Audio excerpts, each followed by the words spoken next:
I just think it's incredibly important to make it known that it's not just a month, like this is the work that needs to be done.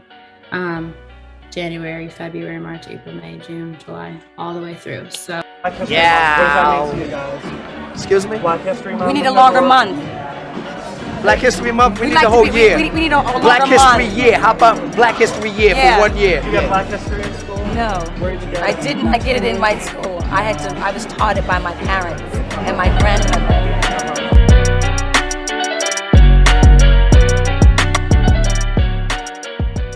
Hello, lovers. We've made it through February, also known as Black History Month.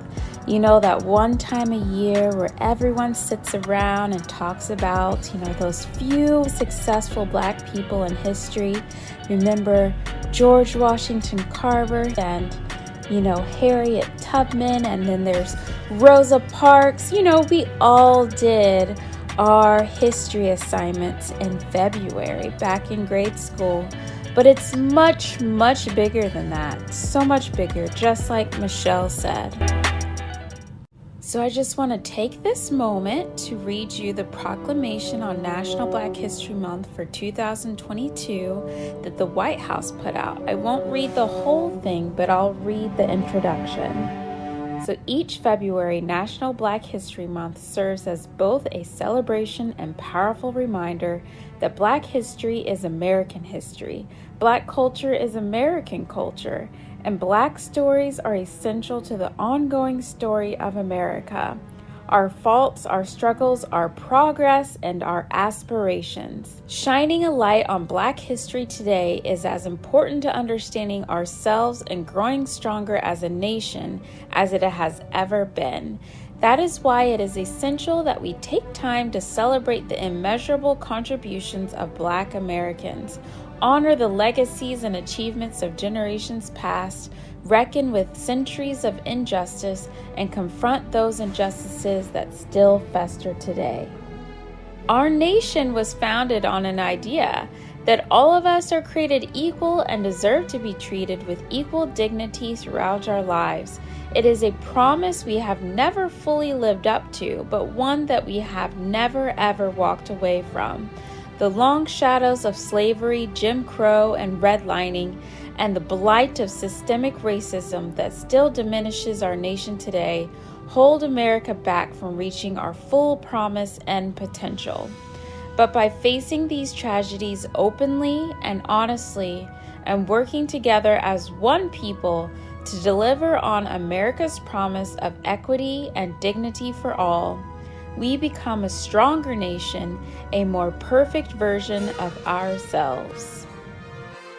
Across the generations, countless Black Americans have demonstrated profound moral courage and resilience to help shape our nation for the better.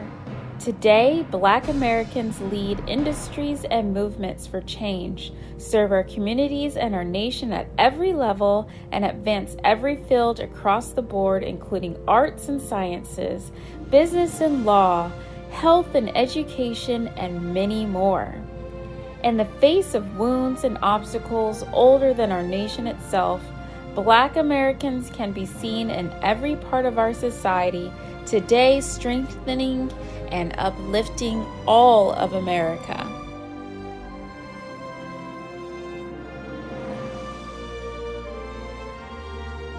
As we celebrate National Black History Month, let us all recommit ourselves to reach for the founding promise. Let us continue to fight for the equity, opportunity, and dignity to which every Black American is due in equal measure. Let us carry forward the work to build an America that is, in beautiful words of the poet Amanda Gorman, bruised but whole, benevolent but bold, fierce and free.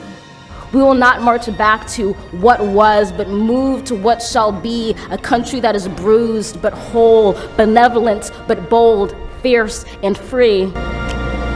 Absolutely beautifully said. And our teacher, Miss Michelle Young, has a few words of her own.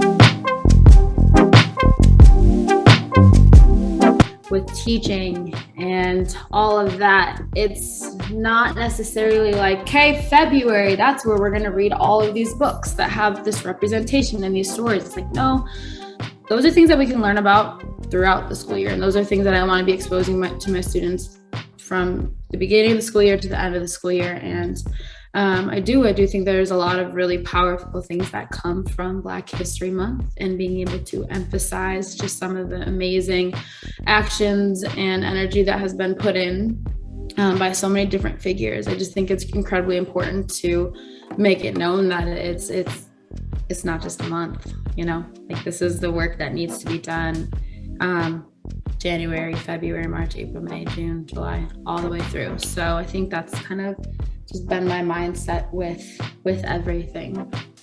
Yeah, I love that. I think that's extremely important. Is there a specific way you tackle those kind of conversations with your students?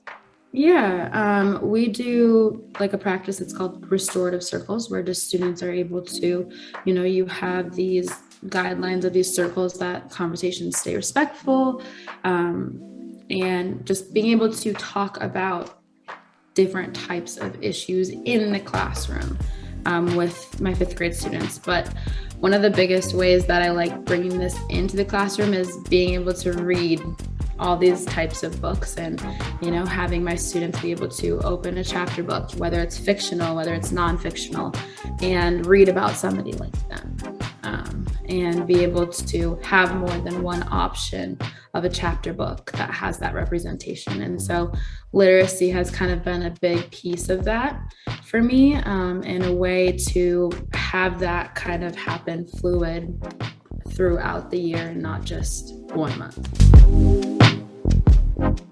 To echo Michelle, if you'd like to be more a part of the work that needs to be done, maybe consider joining one of your community groups.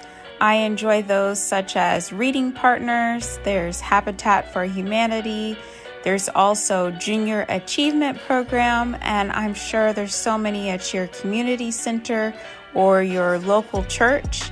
Just go and ask them what kind of programs they have and sign up.